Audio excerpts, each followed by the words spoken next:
Hello everyone, टॉपैक online एक educational platform है initiated by toppers academy Bokaro steel city. यहाँ पे स्टूडेंट्स को क्लास 8 से लेकर के क्लास 12 तक का सारा स्टडी मटेरियल मिल जाएगा, सारे वीडियोस और वेबसाइट के थ्रू नोट्स के फॉर्म में। तो अगर आपको हमारा कंटेंट पसंद आता है तो please do like, share and subscribe to our channel. ज्यादा से ज्यादा लोगों तक शेयर कीजिए ताकि हमें भी काम करने का मोटिवेशन मिलता रहे। तो चलिए जो वीडियो स्टार्ट करते हैं। Thank you. हेलो एवरीवन, टॉपैक ऑनलाइन में आप सभी का स्वागत है। तो आज अपने एक लेक्चर सीरीज को आगे बढ़ाते हुए नंबर सिस्टम मैथमेटिक्स क्लास 9 का चैप्टर 1 चल रहा था। लेक्चर 4 हम लोग आज इस लेक्चर सीरीज का लेंगे। देखिए, लेक्चर 4 को स्टार्ट करने से पहले आज पढ़ाई किस चीज का है वो समझिए। सर्ड्स का पढ़ाई है। सर्ड्स क्या होता है? अगर सर्ड्स क्या होता है ये हम आपको बताएं तो इस चैप्टर का बेसिक्स जो है वो आप जान लीजिएगा। सर्ड्स किसी भी ऐसे स्क्वायर रूट के नंबर को बोला जाता है, स्क्वायर रूट ऑफ कोई भी नंबर जिसका एग्जैक्ट स्क्वायर रूट ना निकल सके, है ना, एग्जैक्ट स्क्वायर रूट ना निकल सके तब हम लोग उसको सर्ड बोलते हैं। जैसे square root of 2, square root of 3, square root of 6, square root of 5, ये सब सर्ड है। उसमें से जो इरैशनल वाला पार्ट होता है, जो कंफर्म इरैशनल नंबर है, वो होता है square root of prime numbers.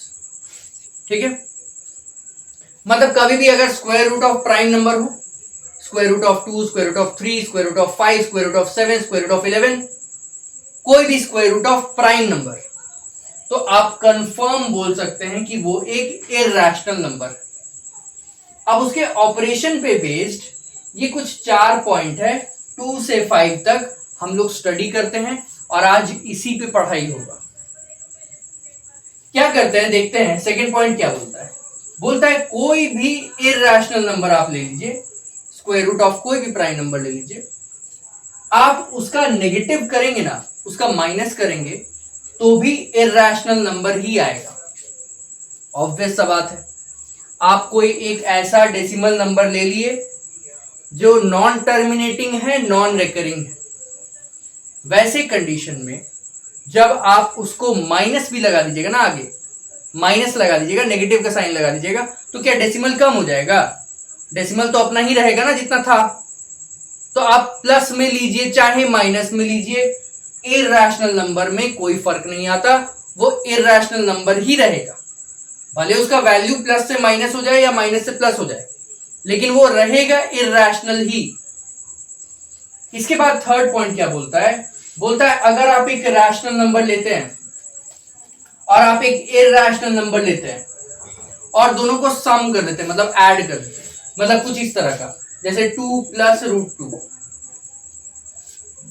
ठीक है, 2 प्लस रूट 2, ये जो आंसर आया ना, अब क्योंकि इसको ऐड तो नहीं कर सकते, है ना, बेसिक आपको बताते हैं कि जो सेम रूट वाला नंबर्स होता है ना, वही सब आपस में ऐड हो सकता है। जैसे स्क्वायर रूट ऑफ 2 को अगर किसी से ऐड करना है तो उस नंबर में भी स्क्वायर रूट ऑफ 2 होना चाहिए, तभी वो ऐड हो सकता है, नहीं तो नहीं हो सकता। अब यहां तो सिंपल रैशनल नंबर है, तो यहां तो कोई स्क्वायर रूट ऑफ 2 है नहीं, तो जिस कारण से इसको हम इसके साथ ऐड नहीं कर सकते, और जब नहीं कर सकते तो यही मेरा आंसर है। अगर आप अलजेब्रा में लिखते हैं x प्लस वाई, तो आंसर में क्या लिखते हैं? x plus Y. आप जब उसको ऐड ही नहीं कर सकते तो लिखिएगा क्या? x प्लस वाई लिखिएगा। तो ये जो नंबर आया ना 2 plus root 2, rational plus irrational हमेशा इरैशनल होता है। ये जो आंसर है ये इरैशनल है। जो second point, sorry third point है, वो यही बता रहा है। उसके बाद फोर्थ देख लीजिए, बोलता है product of non zero rational number. Non zero rational number ले लेते हैं 3, और प्रोडक्ट किसके साथ करना है? इरैशनल नंबर ले लेते हैं स्क्वायर रूट ऑफ 2। आंसर क्या आया? 3 रूट 2। मल्टीप्लाई तो कर ही नहीं सकते, ऐसे तो डायरेक्ट मल्टीप्लाई नहीं कर सकते ना, बस लगा के लिख देंगे 3 रूट 2। अब ये जो है, जब एक रैशनल नंबर को एक इरैशनल नंबर से मल्टीप्लाई किया जाता है तो आंसर जो आता है वो भी इरैशनल होता है। ठीक है, ये कुछ बात है जो आपको दिमाग में रखना है, तब आप सॉल्विंग सीख पाइएगा। तो इसको एक लॉ की तरह देखिए कि आप रैशनल को इरैशनल से मल्टीप्लाई करते हैं तो आंसर एक इरैशनल आता है।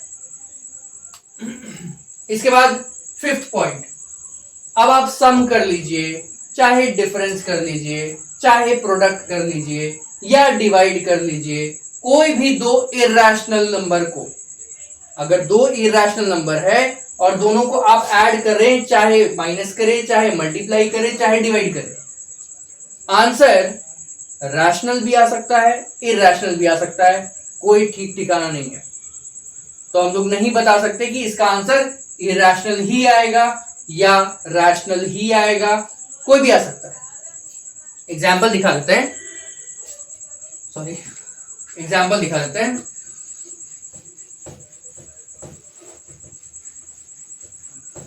मान के चलते हैं कि आपका दो इरैशनल नंबर है, दोनों को मल्टीप्लाई करना है। ठीक है, तो आप क्या कीजिएगा, आप ये एक इरैशनल नंबर है, भाई रैशनल इंटू इरैशनल, इरैशनल होता है ना, तो 2√3 इंटू √2, रूट वाला रूट के साथ मल्टीप्लाई होता है और नंबर नंबर के साथ होता है। उसके बाद अगर आगे कुछ सॉल्व हो पाता है तो कर देते हैं। तो यहाँ नंबर 2 है, यहाँ पे 1 है, कुछ नहीं मतलब 1 है, तो 2 1 2, √3 इंटू √2 √6। क्या √6 का वैल्यू निकाल सकते हैं? नहीं, ये तो एक इरैशनल हो गया ना, सर्ड हो गया, तो इरैशनल है। तो अब यहां पे जो मेरा इरैशनल इंटू इरैशनल किए, आंसर भी इरैशनल आ गया। ठीक है, दूसरा केस देखिए, 2√3 इंटू √3, इसमें क्या करेंगे, नंबर को नंबर से 2 इंटू 1 2, √3 इंटू √3 √9 हो गया, 3 3 9 होता है। अब √9 तो निकाल सकते हैं, स्क्वायर रूट ऑफ 9 निकाला जा सकता है, तो यहां पे 3 लग जाएगा, 2 इंटू 3 मतलब 6 आ गया, ये तो एक रैशनल आ गया। इसका मतलब इरैशनल इंटू इरैशनल जब इस केस में किए तो आंसर मेरा रैशनल आ गया। तो हम कंफर्म नहीं बता सकते कि जब हम दो इरैशनल को ऐड सब्ट्रैक्ट मल्टीप्लाई डिवाइड कुछ भी करेंगे तो आंसर मेरा रैशनल आएगा कि इरैशनल आएगा, वो सॉल्व करने के बाद ही पता चलता है। ठीक है, अब इतना बात जानने के बाद आज हम लोग एडिशन सब्ट्रैक्शन मल्टीप्लिकेशन डिवीजन कैसे करते हैं, स्क्वायर रूट वाले नंबर्स का, square root of prime numbers का, उसको देखेंगे। चलिए नेक्स्ट पार्ट में बढ़ते हैं। तो चलिए, आपको दिख रहा होगा addition and subtraction of surds हम लोग करेंगे। ये 4 क्वेश्चन मैंने लिया है, इसको मैं सॉल्व करके दिखाऊंगा, आपको समझना है कि सॉल्विंग कैसे होता है। पहला बात, एक चीज समझ लीजिए, ऐड या सब्ट्रैक्ट का केस में कैसा होता है, बिल्कुल अलजेब्रा की तरह ऐड होगा। जैसे एग्जाम्पल के तौर पे अगर हम आपको 2x दे दिए और हम आपको 4x दे दिए और बोले ऐड कीजिए, तो आप 2x + 4x 6x लिख देते हैं। तो ये जो रूट वाला नंबर होता है ना, रूट वाला जो थर्ड वाला नंबर होता है, √2 √3, उसको x की तरह ट्रीट कीजिए, x की तरह ट्रीट कीजिए और सॉल्विंग कीजिए, बिल्कुल आंसर आ जाएगा, चाहे वो ऐड सब्ट्रैक्ट हो, चाहे वो मल्टीप्लाई डिवाइड हो। आप उसको x की तरह सोचिए, अगर सेम है सर्ड जैसे √2 √2 तो x सोच लीजिए, अगर अलग अलग है तो √2 और √3 है तो x और y सोच लीजिए और फिर सॉल्व कीजिए। जैसे 2x + 3y दे देंगे तो 2x + 3y तो ऐड होगा नहीं, तो उसी तरह से अलग अलग रूट वाला जो नंबर होता है वो ऐड नहीं होता है ना। सिंपल सा मतलब समझ लीजिए कि अगर आपके पास 4 आम है, ठीक है ना, आप बाजार गए हैं और आपको 4 आम लेना है, आप 4 आम लिए, फिर क्या है, थोड़ा वजन जो है कम पड़ रहा था, तो आपने बोला कि वजन को कंप्लीट 1 kg बना लीजिए। वो क्या करेगा, आम की जगह अमरूद डाल सकता है क्या, या वहां पे जाके प्याज डाल देगा, आलू डाल देगा, आम के लिए आम ही ना डालेगा। तो इसीलिए सेम तरह का जब हम लोग कॉम्बिनेशन करते हैं ना, ऐड या सब्ट्रैक्ट करते हैं, तो हम लोग सेम टाइप का रूट को ही कर सकते हैं। आम को आम के साथ ही ऐड कर सकते हैं, अमरूद को अमरूद के साथ ऐड कर सकते हैं, प्याज को प्याज के साथ ऐड कर सकते हैं। आम और प्याज ऐड नहीं होगा, तो √2 और √3 ऐड नहीं हो सकता। सेम रूट वाला नंबर ही ऐड हो सकता है। अब बात होता है कि अगर मान के चलते यहां पे मेरे को दिया हुआ है 3√2 प्लस 4√2, तो इसको आप ऐसे सोच सकते हैं 3x प्लस 4x। आंसर क्या आया? 7x। तो भाई 3x प्लस 4x करेंगे, आंसर 7x आया। मतलब कि आप x की जगह तो √2 लिखिएगा ना, तो 3 प्लस 4 7 और √2, 3x plus 4x equal to 7x, 3√2 plus 4√2 gives 7√2। तो बिल्कुल एक्स वाई की तरह, एल्जेब्रा की तरह रूट को ट्रीट कीजिए, अननोन क्वांटिटी की तरह, आंसर आपका सेम आएगा।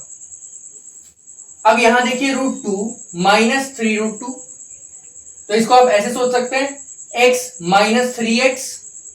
आंसर क्या आया? -2x। x की जगह तो आप √2 लिखिएगा ना, तो -2√2 आंसर। बिल्कुल x y z ऐसे सोचिए, उससे कंफ्यूज नहीं होना है रूट वाले नंबर से, उसको बस x y z मान के चलिए और जो आंसर आ रहा है लिख दीजिए। बस x y z की जगह पे वो रूट वाला नंबर लगा दीजिएगा। अब यहां पे आते हैं। अब यहां देखिए एक √2 है, एक √3 है, एक √5 है। ऐड होगा क्या? बिल्कुल ऐड नहीं होगा। ये तो आम, इमली और कद्दू है, ऐड कैसे होगा? ये तो अलग अलग है। ठीक है, तो इसका जो आंसर है वो सेम ही रह जाएगा, 4√2 प्लस 6√3 माइनस 2√5। ये सेम आंसर रह जाएगा, ये आपका चेंज नहीं हो सकता क्योंकि ऐड होगा ही नहीं। नीचे आते हैं, यहां √2 है, यहां √2 है, यहां √3, तो जो सेम जैसा होगा वो आपस में ऐड हो सकता है। तो भाई आम आम के साथ होगा, इमली इमली के साथ। तो 9x 6x 5x, चलिए 9x minus 6x minus 5x कितना हो गया? -6x minus 5x minus 11x हुआ, और प्लस 9x माइनस 2x हुआ। अब आंसर की जगह पे हम -2x की जगह √2 लिख देंगे। x को हम √2 ही लिए थे ना, तो 9x minus 6x minus 5x minus 2√2 होगा। अगर इतना आपको कैलकुलेशन आता है वेरी गुड, नहीं आता है तो पहले आप वो सब सीख के आइए। ठीक है, आप क्लास 8 का लेक्चर्स भी देख सकते हैं, वहां पे आपको कैलकुलेशन अलजेब्रिक एक्सप्रेशन का समझ में आ जाएगा। देखिए ऐसा कोई बड़ा बात नहीं है। -6 माइनस 5 -11 हो गया, -11 प्लस 9 -2 हो गया, और बाकी x तो था ही, √2 तो था ही, तो √2 लगा दी। अब यहां देखिए -4√3 प्लस 2√3, इसको x तो नहीं ले सकते क्योंकि x तो √2 लिए थे। अब यहां पे हम लोग y लेते हैं, तो -4y प्लस 2y, तो हो गया -2y, y कितना हो गया? √3, -4 प्लस 2 -2 हो गया, -2√3। क्लियर? अब ये तो आपस में ऐड हो नहीं सकता क्योंकि एक √2 है, एक √3, अलग अलग। क्लियर है? तो उम्मीद है कि ये जो ऐड सब्ट्रैक्ट वाला पार्ट है ये आपको क्लियर हो गया होगा। अब इसी के साथ हम लोग बढ़ते हैं अपने अगले सेट ऑफ क्वेश्चंस में। चलिए बढ़ते हैं अपने मल्टीप्लिकेशन और डिवीजन के क्वेश्चन में। 2 क्वेश्चन लिया है मैंने जिससे आपको मल्टीप्लिकेशन और डिवीजन का कॉन्सेप्ट क्लियर हो जाएगा। तो देखिए यहां पे क्या है ना, मल्टीप्लिकेशन हो, डिवीजन हो, ऐड हो, सब्ट्रैक्ट हो, आप अलजेब्रा की तरह कीजिए ना, आपको सब क्लियर हो जाएगा।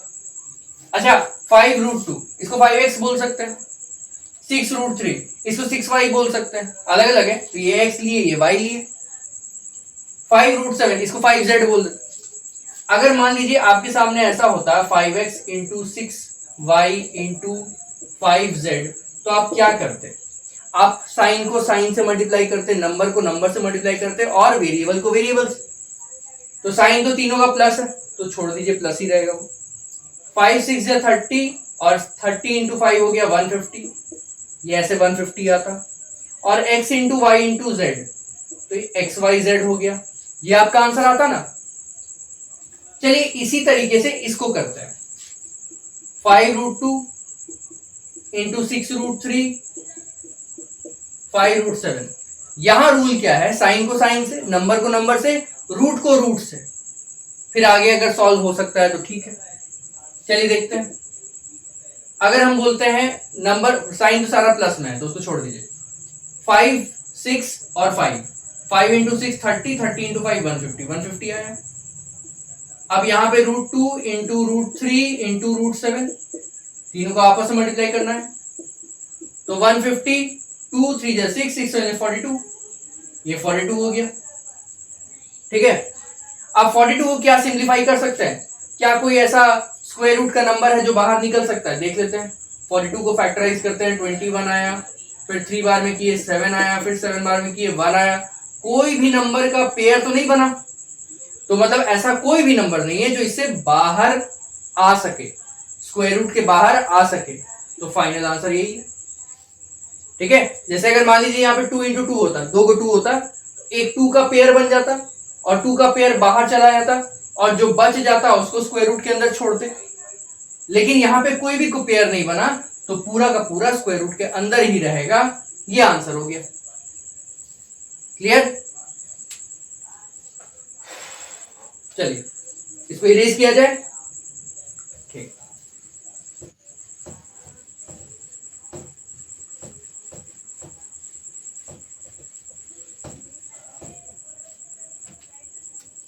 सेकेंड क्वेश्चन देखिए। 2√2, 8√3, 4√6, 2√3। अब देखिए एक चीज याद रखिएगा, जब भी आप मल्टीप्लाई करें या डिवाइड करें आपके स्क्वायर रूट में प्राइम नंबर होना चाहिए। अगर नहीं है तो आप फैक्टराइज करके पहले उसमें से जो जो प्राइम नंबर निकल सकता है उसको अलग कर लीजिए, उसके बाद ही मल्टीप्लाई या डिवाइड कीजिएगा। मल्टीप्लाई में तो खैर कोई फर्क नहीं पड़ता, आप नहीं भी फैक्टराइज कीजिएगा, सीधा मल्टीप्लाई कर दीजिएगा स्क्वायर रूट वाला को तो भी आंसर सेम आएगा। लेकिन डिवाइड में फर्क पड़ता है। कैसे? देख लीजिए, यहाँ पे स्क्वायर रूट ऑफ 6 है, 6 तो प्राइम नंबर नहीं है, तो भाई पहले इसको प्राइम फॉर्म में बनाना पड़ेगा। तो हम क्या करेंगे, 6 को फैक्टराइज करेंगे, 2 3 3 1। मतलब इसको हम ऐसा लिख सकते हैं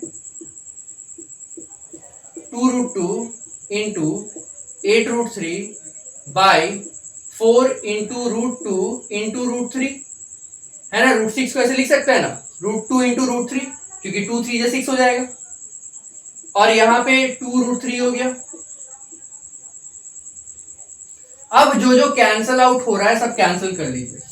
√2 कटा, √3 कटा, उसके बाद 2 4 2 बार में कटा, 2 4 बार में कटा, 2 2 बार में कटा।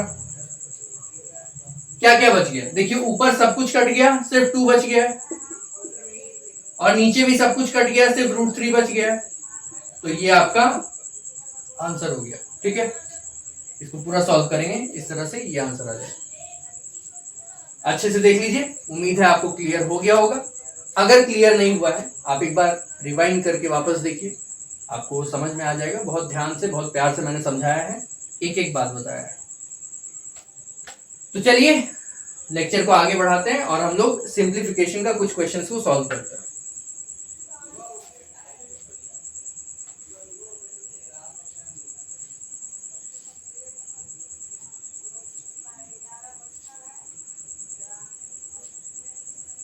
अच्छा, सिंप्लीफिकेशन का कुछ क्वेश्चंस हमारे नेक्स्ट लेक्चर में है, तो इस लेक्चर को इस कॉन्सेप्ट के साथ हम लोग ओवर करेंगे। नेक्स्ट लेक्चर में हम लोग क्वेश्चंस को सॉल्व करेंगे। तो अपना लेक्चर 4 यहाँ पे एंड होता है।